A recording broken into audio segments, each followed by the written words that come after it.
औज़ुबिल्लाहि मिनश्शैतानिर्रजीम बिस्मिल्लाहिर्रहमानिर्रहीम। मैं हूँ मोहम्मद अफजल मुनीर।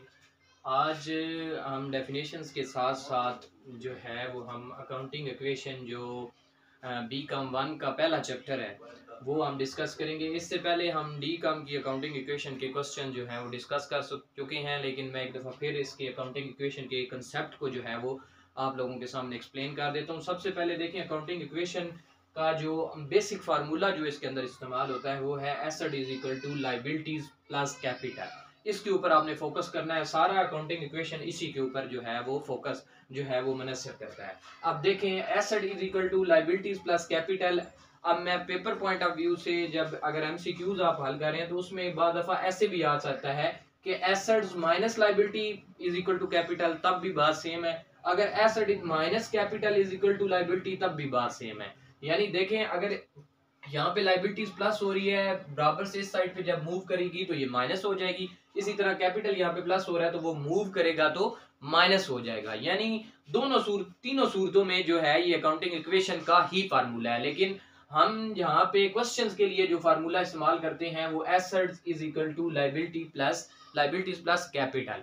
अब देखें, यहाँ पे एक मैंने छोटी सी एग्जांपल दी है, इसके ऊपर मैं अब इनके क्वेश्चन बी कॉम 1 की एक्सरसाइज के ऊपर मैं प्रॉपर जो है वीडियो बनाऊंगा। लेकिन एक छोटा सा कंसेप्ट के लिए वीडियो जो क्योंकि बना रहा हूँ तो इसके लिए एक मैंने एग्जांपल के तौर पे लिखा है कि स्टार्टेड बिजनेस विद कैश ₹50,000।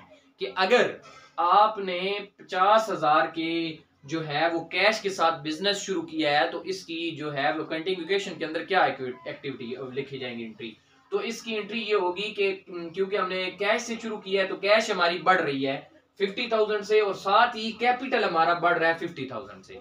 यानी इसकी एंट्री बनती है कैश एंड कैपिटल। अब इसी के साथ साथ दूसरी मैंने एक एंट्री लिखी है परचेज फर्नीचर ₹2,000।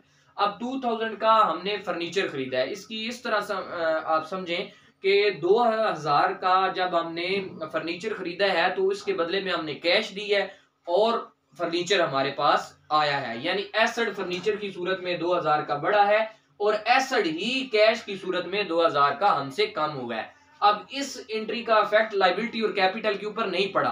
अब इसको डायरेक्ट हमने कैश को 2,000 से यहां से माइनस कर दिया 2,000, और फर्नीचर में 2,000 को ऐड कर दिया।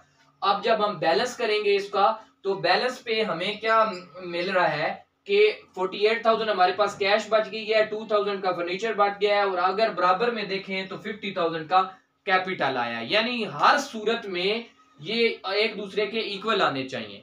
इसी कंसेप्ट को लेते हुए अकाउंटिंग इक्वेशन के जो है वो क्वेश्चन जो है वो सॉल्व किए जाते हैं।